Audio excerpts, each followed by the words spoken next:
My friends, the video you are about to see is from my new course, Ultimate Worship Electric and Acoustic Guitar Lessons, produced by myself and YourGuitarSage. This lesson is called Dial In That Mix. With the use of in-ear monitors, it's so important to get a great mix. And this lesson will enable you to do that and help you to have the freedom to just enjoy the time instead of being distracted. This course is on sale right now until Sunday, 1 p.m. Central Standard Time. The link for immediate access to this discount is in the description of this video. Enjoy. So talking about being a great listener is going to always bring us to the next question. How do I dial in my headphone mix? Back when I was touring, we would have a monitor engineer. They would dial in the whole mix for you. You would just go, I need this, and then they would get that mix dialed in for you, and you were good to go. Today, a lot of time on the worship team, we have these amazing headphone boxes that will allow us to hear drums, bass, stems, vocals, guitars, keyboards, all of these things. They're at our disposal right next to us in a little box, sometimes AVM, sometimes a Roland box they have out. There's all kinds of them. But the thing that I notice is a lot of times the folks that are dialing it in, because you're doing it yourself, you don't really know what to do with all of this information. And you end up with a mix that is very uninspiring. And so what you're going to need to do is learn how to actually dial all this in. And what I like to do is I start, basically I go to the box, and anything that has, you'll have like 16 channels of information.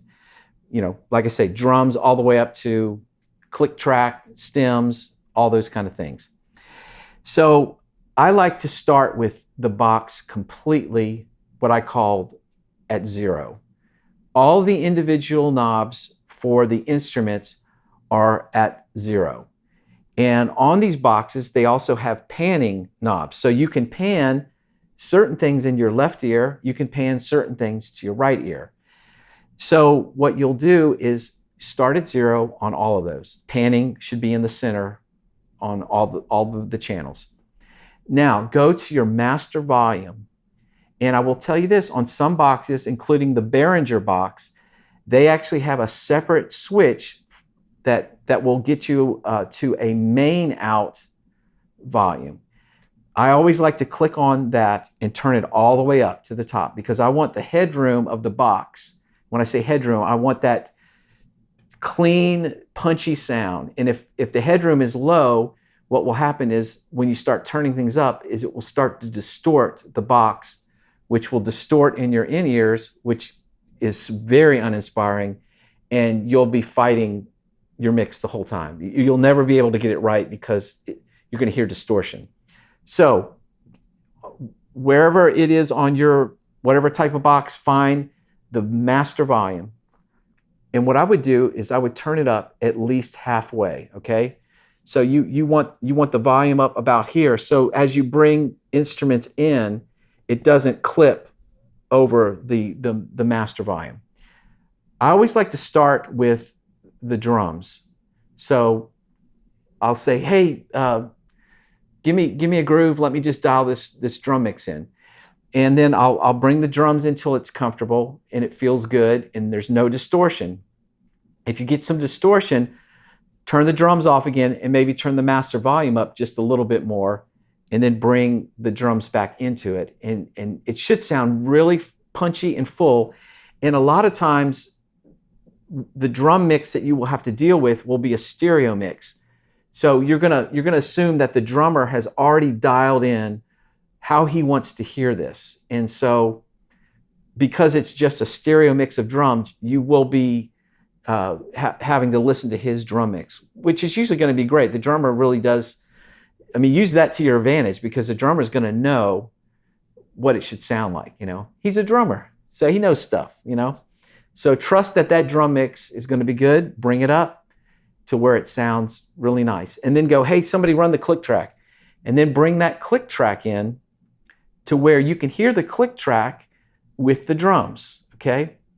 Then the thing I like to do with the click track sometimes is maybe pan it over a little bit to the right or to the left, just get it out of the center of the mix. Your preference though, whatever you think. But just make sure the click is clear, it's not distorting. And then start to bring in individual instruments. I like to do the bass, and then I like to bring in the keyboards. And if you have stereo keyboards, make sure that your faders are panned left and right so you hear everything left and right. You want to keep as much out of the center of the mix as you can, because if everything is just right here in the center, then it starts to get really, really muddy and you can't hear things clearly. So take advantage of the panning. Then I like to bring in, we talked about we have 2 acoustic guitars. So I say, hey guys, play a little acoustic for me and let me dial my mix in. Everybody's happy to do that. Everybody's glad to help each other work on their mix.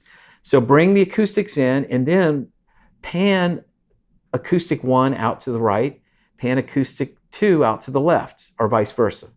Same thing with electric guitar. If you got 2 electric guitar players, take one of them and pan it out. Now, if you're the other electric guitar player, which let's just assume I'm playing electric guitar, I'm going to keep my guitar a little more in the center so that I can focus on that and hear it clearly so that I know that I'm doing the right thing. But everything else, you pan it out a little bit in order to get a really good stereo mix. And then bring the vocals in and get that settled in. And then the last thing is bring in the worship leader and make sure you can hear clearly what they are saying, so that if they decide to make a change during, say if they say, hey, let's do course 2 again in the worship service, you can hear that and clearly so that you can go to the right spot. So this whole idea of dialing in the correct mix is paramount to me. It's going to make everything so much more enjoyable.